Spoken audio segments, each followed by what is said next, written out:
It's high school graduation season. The chance to hear your name and walk across the stage is a special memory for students and their families. More than a year ago, that dream of graduation day changed in an instant for an Austin teenager and his family.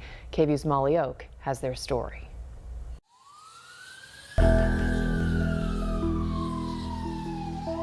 MVC crash with multiple injuries, including a contusion of the brain, T6 compression fracture, February 4th, 2017, 3:40 a.m. multiple left rib fractures, splenic laceration, and hemorrhage. It turned into a vehicle rescue pinion, so they started sending a couple more units our way. You could see the worry in everybody's faces when we got there, and we were definitely prepared for the worst. It would be hours before Bianca Benson knew what happened to her 17-year-old son. At 6 a.m., there was an APD officer at my door. He simply just asked if I was Matthew's mom, and I said yes. And I said, how many cars in the driveway? And he said 1. And I just said, where is he? Driving down a dark, narrow Austin road. He had slid off the road into a tree, and his driver's door was caved in, and the hood was, the roof was caved in on top of him. Firefighters pulled Matthew from the driver's seat. And I'm thinking, oh, we gotta find parents, we gotta find, family, something. An officer drove Bianca to the hospital that morning. I just had this gut feeling that it was very bad. Call it a mother's intuition. And when I got there, I found out that my gut reaction was right, that it was as bad as I feared that it was going to be. Not knowing if her son was alive. I couldn't believe I was going to be the mother of a dead child. And I was surrounded by family, and there was nothing anybody could say to me at that moment. But Matthew was still breathing. And that's when I found out the severity of the injuries. His body bruised and broken, but it was the injuries to his brain that caused concern. We were told that it was the worst kind that you could have. And as she sat staring at her son in a coma, we both didn't leave his side.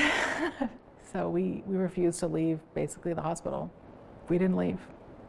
His sister celebrated her birthday in the ICU, waiting, wishing for her big brother to wake up. All that matters is what's going on in that room. And everything that you've known about your life just stops. Your job, your hobbies, you don't even think about them. And all you focus on is that monitor with all the numbers and this body laying in a bed. Those days are really dark. And you just start to think it's never going to turn around. And then it does. After 10 long days, Matthew did the unthinkable. He woke up. Matthew, in his Matthew way of doing everything his own way, woke up from his coma by self-extubating. And there he was, laying there with his eyes open. And it was the most incredible moment. A life she feared lost. There he is. Woo!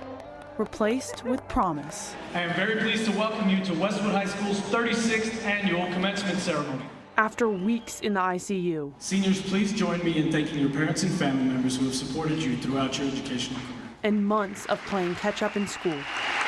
Bianca anxiously awaited those 3 words. Matthew Garrett Moore. Joseph Charlie. There's just something about seeing your child walk across the stage. It's really overwhelming. Especially when they came so close to missing this moment. I mean, we celebrate him graduating, but I celebrate that he lived to see graduation. Miracles happen every day. Matthew is proof.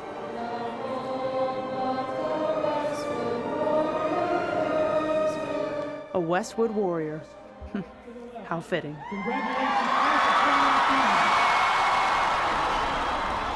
In Cedar Park, Molly Oak, KVU News Night Beat.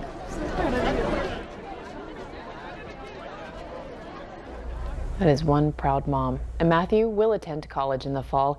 He says he wants to be a doctor after spending so much time in that hospital room.